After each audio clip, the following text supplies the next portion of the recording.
Il faut essayer de s'engager sur une limitation du réchauffement climatique à 2 degrés d'ici la fin du siècle. On n'y arrivera pas. On n'y arrivera pas. Évident, bien sûr que non. Pourquoi? Parce que la croissance, les emplois nous interdit. On va continuer à dépenser des énergies fossiles jusqu'au bout. Aujourd'hui, on sait un peu ce qui va se passer parce que les Américains ont dit ce qu'ils allaient faire, les Chinois aussi. Il reste encore les Indiens qui sont. C'est quand même ces 3 pays, c'est quand même la grande majorité des gaz à effet de serre du monde. L'Europe a fait quand même proposer 40% de réduction des gaz à effet de serre, ce qui est énorme. Et qu'est-ce qu'on peut faire, nous, au quotidien? Moi, je peux vous dire, manger moins de viande.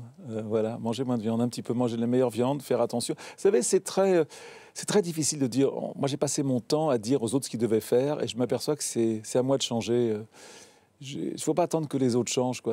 Moi, j'ai arrêté de manger de la viande pour la souffrance animale et aussi parce qu'aujourd'hui, la viande, l'agriculture émet plus des gaz à effet de serre, quoi, surtout l'élevage intensif. En même temps, alors, ils font quoi, les agriculteurs? Ben oui, mais c'est pour ça que c'est compliqué.